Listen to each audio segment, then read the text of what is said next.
What good is certainty when it is certain that you will receive close to nothing?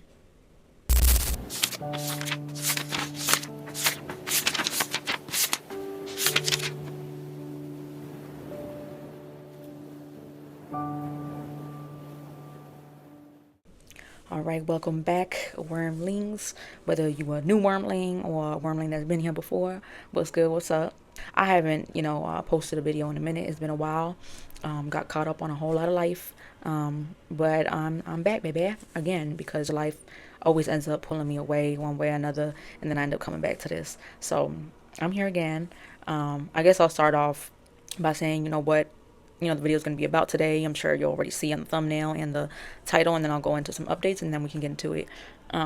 So today I wanted to do something I haven't done on the channel really per se before, which was read you an article or someone's essay, I guess, and kind of give my reflections and opinions on it.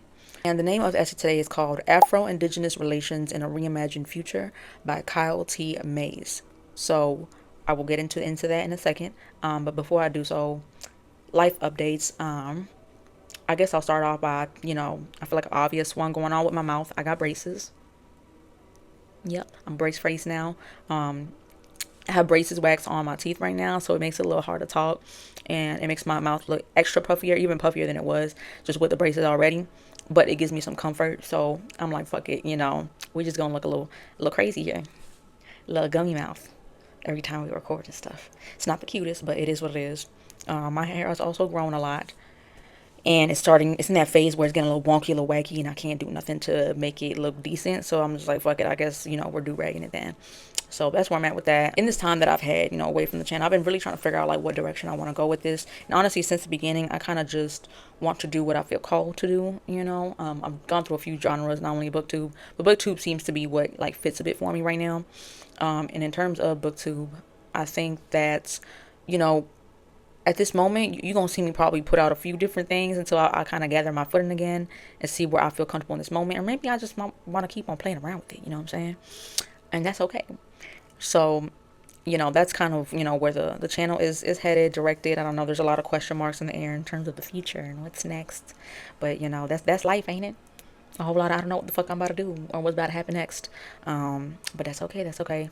Maybe not entirely, but, we rolling with it. We rolling with it.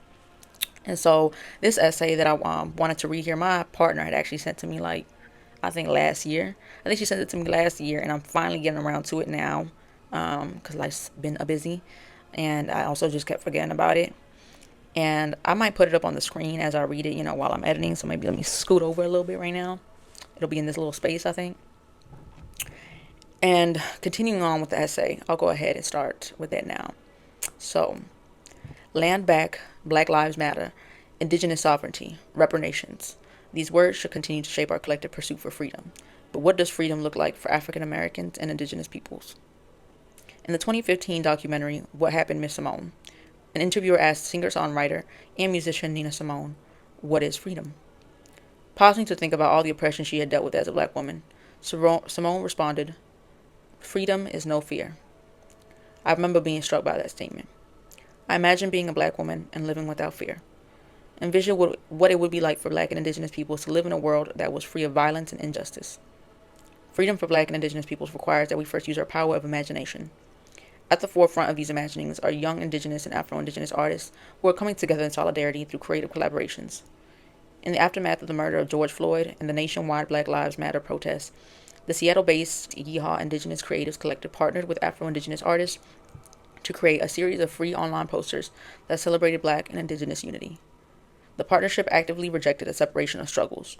It also acknowledged that not only are black and indigenous communities bonded by the shared experiences of violence, erasure, and generational trauma, but that black natives are native people too. And I'll also put up kind of like the pictures that they posted on the website here. And I'll also link down this essay below in my description if you want to just, go see it physically yourself. The Land Back movement is another space where black, indigenous, and Afro-Indigenous activists are converging. At its core, Land Back is a call for governments who have robbed and dispossessed indigenous peoples of their homelands to return those lands. It also means a return to personhood, which is tied to land. Indigenous people won't be whole until they reclaim their ancestral homelands. Black and Afro-Indigenous women are already putting their collective power of imagination into action. Tracy Stewart and Nomito Singh King purchased 78 acres of land in Auburn, Washington, is part of the gathering roots wellness collective. They want to design a healing space where Black, Indigenous, and people of color can freely explore their cultural connections to each other and the land. This is the type of work we need. While it is not feasible for every Black and Indigenous person to purchase land, nor necessarily desirable, given that native territories were taken by theft or acquired through dishonorable treaties, it is a step in the right direction. It represents land back, but also serves as a blueprint for reimagining reparations. The purchase of land by Black and Indigenous people will not repair the damage of colonial violence. Nevertheless, solidarity on the road to reparations begins with combining our radical imaginaries, because our futures rely on our shared efforts to free ourselves. The displacement and enslavement of Africans and the dispossession and removal of Indigenous people from their lands have been intimately linked since the founding of the nation. Because the development of the American nation is deeply tied to these histories, some form of reparation is essential. However, we can't divorce discussions of reparations for Black Americans as restitution for the horrors of enslavement from a clear conversation about the return of land to Indigenous nations, and we can't engage in imagining land back without figuring out how to think differently about the relationship between Black and Indigenous lives. It is imperative that Black and Indigenous peoples creatively work towards our co-futures. Going on the way we have been isn't sustainable. Building our future is an act of persistent protest that will benefit all of us. Black and Indigenous women and LGBTQ plus activists have been leading the way. All we have to do is walk with them in solidarity, be good relatives, and we will gain our freedom. I know some will say this sounds impossible, but I ask, do we even have a choice? Given the current circumstances, the time is now. Our moment has come. And I will say that did make me feel a little emotional. I'm trying to hold back. I don't know if it's noticeable. And I'm trying not to cry and stuff. I want to give my opinions, and this is going to be a short video, I think. I want to give my opinions and perspectives on this essay and how I feel and how it kind of resonates for me, right? I am a person of Caribbean descent, of South American descent, Hispanic, Indigenous descent, whatever labels, I guess I was also born in America. And I think it's a very interesting dynamic for me because in a way I feel like I don't fit in the category of Native American, at least in this portion of America, not in the Caribbean. And so I feel like in a way I have this outside perspective looking in, but at the same time, we are all linked. You know what I'm saying? I am also of African descent. I'm also of Indigenous descent. My people just ended up on a different boat on a different island, And I feel like conversations like this, me being in America, I feel like I do need to participate in conversations like this because I exist in this space as well as a person of color. And I feel like I have drawn, not only from essays like this, but just in general, so many of movements that have transpired here in this country, especially by way of African Americans, I feel like have influenced me greatly as a person, from Ayitiquisqueya, aka the Dominican Republic. Because I feel like it helps me and empowers me to be able to tackle the problems in my country back home with more understanding, you know what I'm saying? Because I feel like there's just a more how do I put it? There is more to go off of in this country than there is back home. There's a lot more people doing things like this, talking.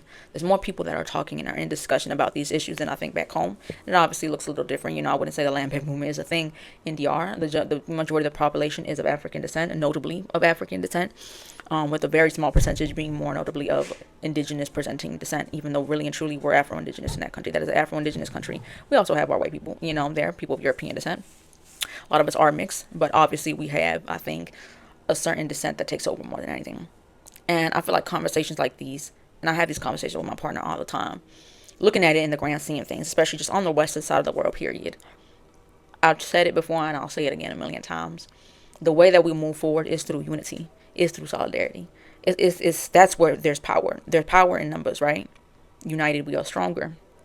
As Indigenous peoples, as Black peoples, you can't do it alone.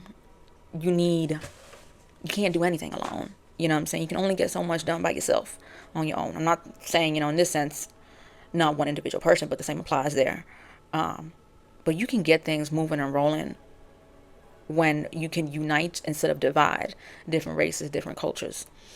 Especially like he mentioned, just with all the, division. I don't even know when this essay was written really, but it's still applicable. I think we live in a very divisive time.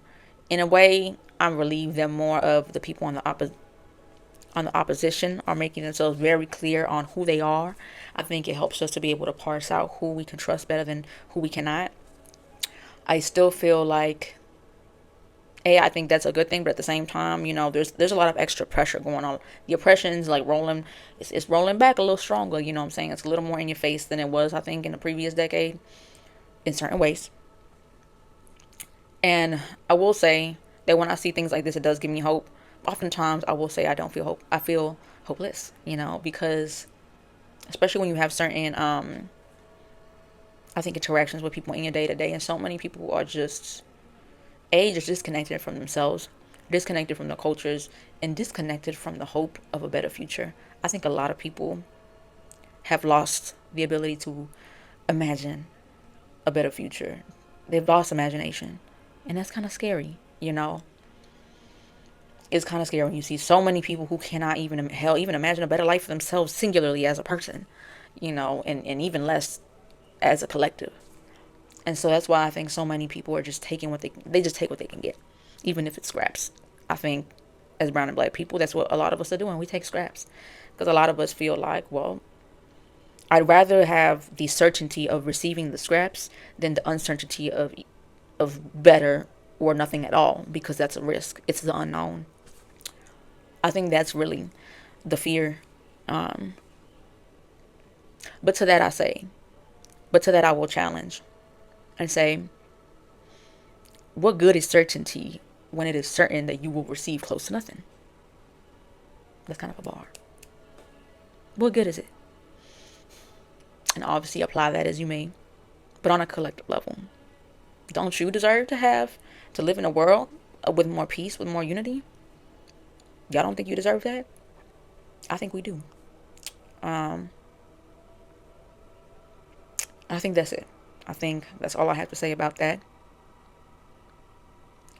Unidos somos más fuertes. United we are stronger. I will see y'all in the next one, Wormlings. I don't know what the next one will be, what it will look like, when it will drop. I'm working on that, okay? Bye.